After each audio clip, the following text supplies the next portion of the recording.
about whether or not to sell your home in Alamo Heights in 2026, you're not alone, because this is one of the most common conversations we're having right now. And what makes this decision feel more complex is that that the market doesn't really feel as clearly defined as it did a few years ago. Because on the one hand, values have held relatively steady across San Antonio, and in some cases have even increased slightly. On the other hand, homes are taking longer to sell. Buyers are more selective, and the pace of decision making has changed. And that combination creates a very specific kind of uncertainty because it's not obvious about whether this is a strong market, a slow market, or something in between. What we're really seeing is a market that is transitioning, not declining, not accelerating rapidly, but rebalancing. And according to a report that we created from MLS, homes in San Antonio are spending about 20% longer on the market compared to the same time last year, and with an average of just over 100 days before going under contract. And at the same time, sellers really have not been in a rush to lower their prices, which creates a situation where homes are still holding value, but they are requiring more time and more strategic positioning to actually sell. And that's where the confusion comes in for many homeowners, because it's not a question of whether the homes are selling. They are. But it's a question of how they are selling, how long it takes, and what it requires to get there. And that's why the decision to sell in 2026 is not about trying to predict the perfect moment. It's about understanding how the current market works and how your specific situation fits within it. So what I want to do is walk you through 7 things to consider so that you can make this decision with clarity instead of uncertainty. The first thing you need to understand is that the 2026 market is defined more by balance than extremes. This is a significant shift from what many sellers became used to during the previous market cycle, because for several years the market was very clearly tilted in one direction. Homes were selling quickly, competition was strong, and timing alone could often create a favorable outcome. But today, that dynamic has changed. Instead of one side having a clear advantage, both the buyers and the sellers are operating with more flexibility. Sellers are not under pressure to sell quickly, and in many cases, because they are holding a lower mortgage rates, they are happy to sit on that house. And also, buyers are not under really the pressure to act immediately because they have more options to choose from. And what that creates is a more balanced environment where outcomes are no longer driven by urgency. They are driven by alignment. And that's an important distinction, because in a balanced market, success is not about simply listing a home and waiting for activity. It's about how well the home is positioned relative to what buyers are expecting. When that alignment is present, homes still sell efficiently. But when it's slightly off, even by a small margin, the process can take longer. And that leads directly into the second thing you need to understand, which is that buyer behavior has changed more than home values have. This is one of the most important dynamics to recognize, because many sellers are still thinking about the markets in terms of price trends, whether the values are up or down, whether they should wait for prices to increase further. But what we're seeing right now is that pricing has remained relatively stable, while buyer decision-making has become more deliberate, more selective, more measured. And part of that is driven by the interest rates and their monthly payment considerations. But part of it's also driven by the fact that buyers have more options. And when buyers have options, they take more time to compare, to evaluate, and to decide. And what that means is that buyers are still active. They're still purchasing homes, but they are choosing the homes that feel the most complete, the most aligned, and the easiest to understand. And that shift in behavior changes how quickly a home sells.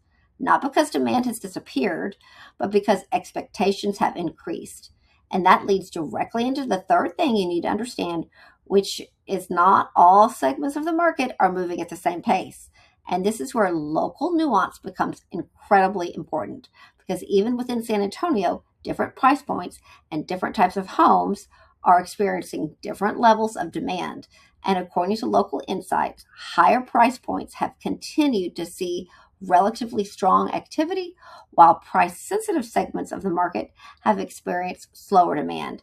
And what that means for a place like Alamo Heights is that your experience as a seller is not determined by the market as a whole. It's determined by how your specific home fits in within the segment it belongs to and how it compares to other options within that segment. And this is why 2 homes that are relatively close to each other can have very different outcomes. One may generate strong interest quickly, while another may take longer to find the right buyer. And that difference is not always about quality, it's about positioning, how the home is priced, how it's presented, and how it aligns with what buyers in that specific range are expecting. And when you step back and you look at these first 3 points together, you start to see that the question of whether you should sell in 2026 is not really about the market alone. It's about how your home, your timing, and your goals align with the way the market is functioning right now. And when you approach the decision from that perspective, it really becomes more manageable, because instead of trying to predict something that's constantly changing, you're focusing on factors that you can actually evaluate, plan for. And that shift from prediction to preparation is ultimately what leads to better decisions and better outcomes. And once you understand that the 2026 market is more balanced than extreme, that buyer behavior has shifted more than home values have, and that different segments of the market are performing at different speeds, the fourth thing you need to consider when deciding whether to sell your home in Alamo Heights is how flexible your timing really is, because this is one of the most important variables in this decision, and it's often overlooked, because many sellers start by asking whether now is the right time to sell, but a more useful question is how much flexibility do I have when I sell? Because the more flexible your timeline is, the more options you have, the more control you have over the approach and the process. And in a market where homes are taking longer to sell, as we're seeing across San Antonio, having that flexibility allows you to be more intentional about your preparation, about your pricing, and more patient with how the home is introduced to the market. Whereas if your timing is more fixed, you need a certain move within a certain window, that changes the strategy. Not really in a negative way, but in a way that requires more precision up front. Because in a balanced market, the difference between a home that sells smoothly and one that takes longer, well, it often comes down to how well the preparation and positioning match the timeline. And that leads directly to the fifth thing you need to consider, which is how your home compares to other options that buyers are currently seeing. And this is where many sellers unintentionally rely too heavily on past sales rather than the current competition, because it's natural to look at what homes sold for 6 months ago or even a year ago and use that as a reference point. But buyers are not making decisions based on what sold in the past. They're making decisions based on what they can choose today. And in a market where inventory has increased and buyers have more options, that comparison becomes even more important, because your home is not being evaluated in isolation. It's being evaluated side by side with homes in similar price ranges, and buyers are asking themselves which one feels the most complete, the most aligned, and the easiest to move forward with. And what that means is that two homes with similar square footage, similar pricing, can have very different outcomes depending on how they are presented and how they compare in real time. And this is especially relevant in areas like Terrell Hills and Almost Park, Monte Vista, where homes can vary significantly in style and updates, layout, because that variation creates more comparison. And more comparison means buyers are more selective. And when buyers are more selective, the home that feels most clearly positioned tend to stand out. And that leads directly to the sixth thing you need to consider, which is how prepared you are to go to market, not just in terms of listing the home, but in terms of how the home will be experienced by the buyer from the moment they see it online to the moment they walk through the front door. And this is where preparation becomes one of the most important factors in determining whether it makes sense to sell now or wait. Because in a market where buyers are taking more time and evaluating homes more carefully, the level of preparation has a direct impact on how quickly a home gains traction. And what we consistently see is that homes that feel complete, that feel well presented, that feel easy to understand, well, they tend to generate stronger engagement early. And while homes that feel unfinished, unclear, or slightly out of alignment tend to take longer to find the right buyer. And this is not about perfection, it's about clarity. It's about making sure that when a buyer encounters your home, they can immediately understand how it fits within their search. And that understanding is what drives confidence. And confidence is what leads to action. This is also where I want to stop and introduce myself more directly, because this is exactly where we spend most of our time with our clients. I'm Caroline Decherd with the Park Properties Group at the Phyllis Browning Company. And one of the first things we do when working with a seller is evaluate not just the home itself, but how it will be positioned within the current market, what buyers are likely to compare it to, and what level of preparation will create the strongest response. Because in a balanced market, preparation is no longer optional. It's what separates the homes that sell efficiently from the ones that take longer. And when you step back and you look at these 3 points together, your flexibility and timing, how your home compares to current competition, and how prepared you are to go onto the market, you start to see the decision to sell is not just about external market conditions. It's about how ready you are to align your home with those conditions. When that alignment is present, the timing becomes much less risky because you're not relying on the market to carry the outcome. You're creating a position that allows the market to respond clearly. Once you understand how the 2026 market is functioning, how buyer behavior has shifted, how different segments are performing at different speeds, how your timing flexibility influences your options, and how your home compares to current competition, and really how preparation shapes the outcome.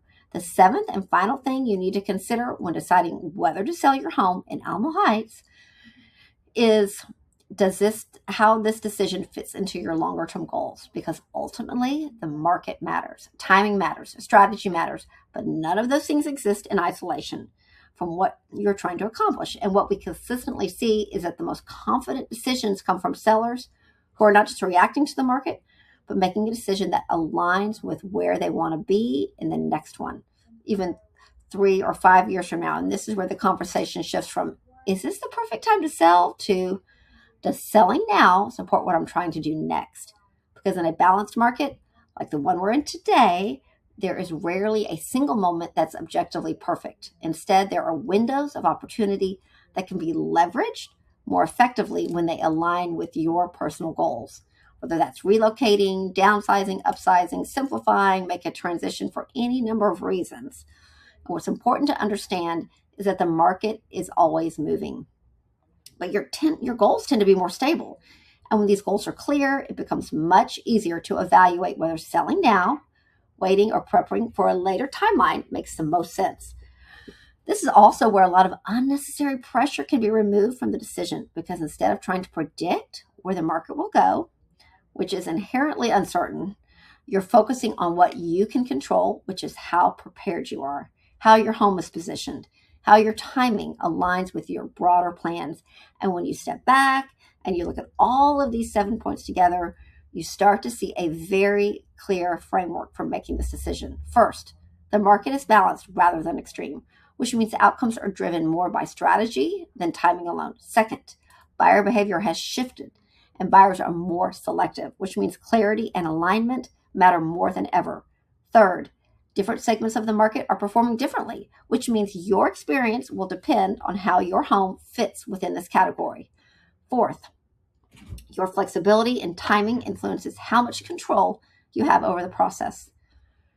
Fifth, your home is being compared to current options, not past sales, which means positioning matters in real time. Sixth, preparation directly impacts how quickly and effectively your home will sell. And now, seventh, the decision to sell should ultimately align with your longer term goals. And when you use these 7 ideas and they work together, the decision becomes much less about guessing and much more about planning. And that's really the shift that we want to create, because the sellers who feel most confident in this process are not the ones who are trying to time the market perfectly. They're the ones who have taken the time to understand how the market works, how their homes fit within it, and how their decision aligns with what they want to do next. This is also where I want to bring everything back to a very practical next step. Because if you're watching this and you're even considering selling the next 6 to 12 months, the most valuable thing you can do right now is not wait until you're ready to list. It's to start the conversation early. Begin understanding what your home would look like in today's market. How would it compare to other options? What level of preparation would create the strongest response? And how your timeline could be structured in a way that gives you the most flexibility and the least amount of stress. And this is exactly how we approach this process with our clients. Again, I'm Caroline Decherd with the Park Properties Group at the Phyllis Browning Company. And one of the things we focus on is helping you think through some of these decisions before it becomes urgent. Because when you start early, you have the ability to evaluate your options clearly, to plan strategically, to move forward with confidence instead of pressure. And for some sellers, that means moving forward sooner because the alignment is already there. And for others, it means creating a plan over the next several months so that when the time comes, everything is already in place. And that preparation is what ultimately makes the process feel smoother, more predictable, and more successful. If you'd like help understanding how your home fits into the current market, what your options look like, and how to plan for a potential sale in a way that aligns with your goals, you can reach out and we'll walk you through that together. Because the right decision is not about timing the market perfectly. It's about being prepared to move when the timing is right for you. And when you approach it in that way, you create a much stronger position, no matter what the market is doing. Thanks for watching. Have a great day.